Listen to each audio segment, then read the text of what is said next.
gente começa falando da polêmica que envolve os passeios de barco em Arraial do Cabo, que acabou ganhando mais um capítulo na Justiça. Que o Ministério Público Federal recorreu de uma decisão do ICMBio que revogou a licença de turismo náutico concedida ao presidente do Instituto de Pesca e ao secretário municipal de governo. Quem traz mais detalhes para a gente agora ao vivo é o Salutiel Filho. Salutiel, uma controvérsia que tem uma relação direta aí com as autorizações que, segundo o MPF, deveriam ser para os pescadores, né? Boa noite para você.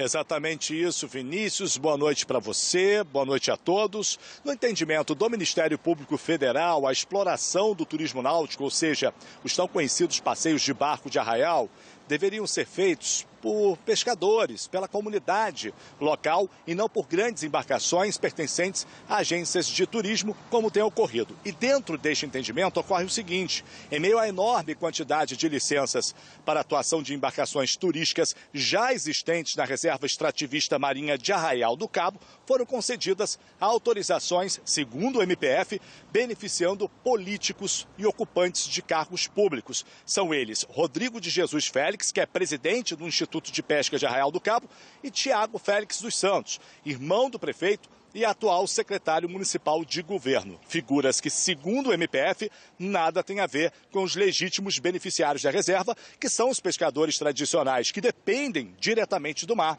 para sobreviver. O que chamou a atenção também do Ministério Público Federal é que estas autorizações foram obtidas depois de anos sem emissão de qualquer nova licença. Diante disso, o MPF levou o caso ao Instituto Chico Mendes de Conservação da Biodiversidade, o ICMBio, que revogou a licença de turismo náutico concedida.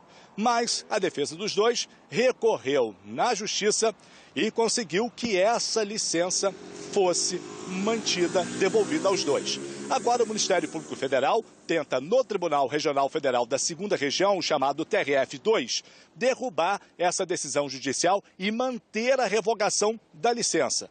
Nós vamos ver agora o que diz o Procurador da República, Leandro Mitidieri.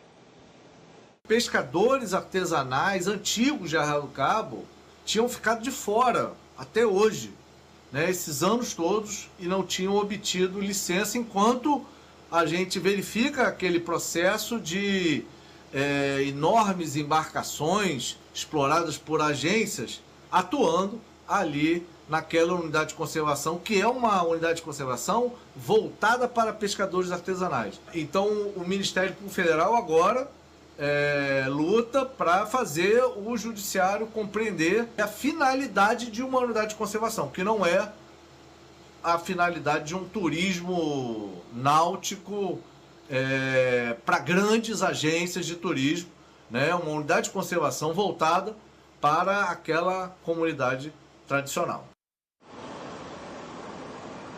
O caso segue aguardando análise da Justiça. Em nota, a Prefeitura de Arraial do Cabo disse que o município não faz parte deste processo e que as partes citadas são empresários da cidade. A defesa dos citados informou que a concessão das autorizações foi realizada por meio de processo seletivo simplificado. Ato impessoal, transparente e com regras previamente estabelecidas pelo próprio ICMBio, garantindo ampla concorrência para a exploração da atividade de passeio náutico. Tá, então, Vinícius, a gente vai seguir aí acompanhando os desdobramentos deste caso. Eu volto com você. Muito obrigado pelas informações, Salutiel. Boa noite para você.